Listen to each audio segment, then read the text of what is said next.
Hello, my name is Matt Novosad. Welcome to my YouTube channel. I'm the town historian for Franklin, Connecticut, and I'll be exploring many different aspects of Franklin's history on my channel. Franklin is a small town, but one with a very big history, and I'm excited to be able to share it with the world. So much of both Franklin and Connecticut's history needs a fresh set of eyes. If you're already familiar with Franklin's history, there are many things I am researching that may surprise you, as these subjects haven't been looked at before, such as Franklin during the American War of Independence, or Maritime Franklin, the theme of this year's Franklin Historical Society offerings. If you're not already familiar, I hope you learn how interesting and relevant Franklin's history can be. Take the American War of Independence as an example. Over 150 men from the West Farms and Pottapog ecclesiastical societies of Norwich, which became the town of Franklin, have provable wartime service in either the militia, Continental Line, or Connecticut State Navy.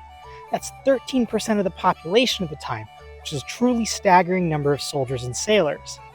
Half of Franklin's original 6 selectmen in 1786 had actively marched with the militia at one point or another during the War of Independence. These soldiers fought in many of the most important battles of the war, starting with Bunker Hill and ending it with Yorktown. Their lives are a cross-section of society at the time, and men from every social class are represented. There are privates, NCOs, and officers.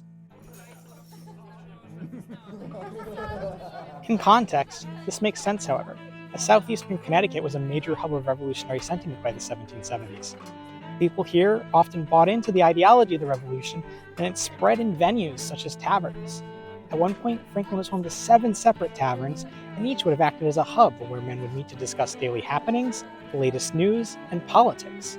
It was a dynamic period of American history, and that dynamism is reflected within Franklin itself.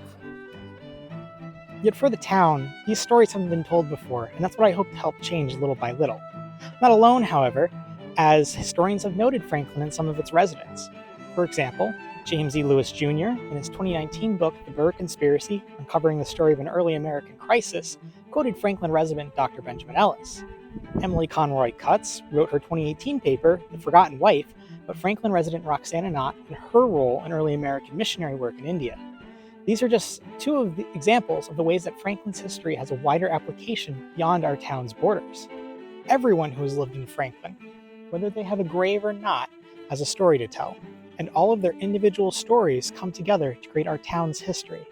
I'm here to recover those stories, and that history, it's a history that may often surprise you.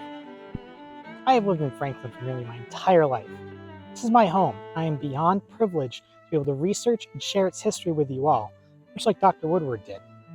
I have a bachelor's degree in maritime studies from UConn that I was awarded in 2018. And I also have a master's degree in history that I also earned at UConn that I was awarded in 2022.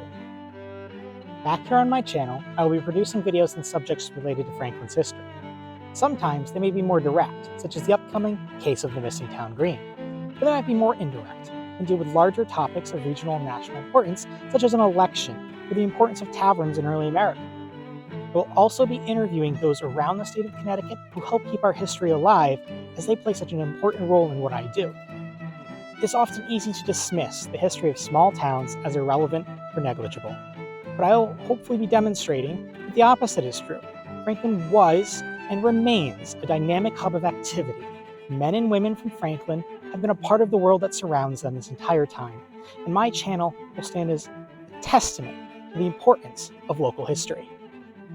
I also owe thanks to my friends Chris the Redcoat, Brandon F., and the Far Off Station for continuously telling me I should be making a YouTube channel.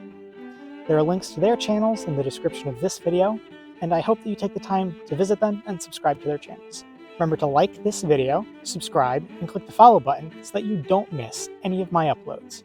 I look forward to seeing you here again soon.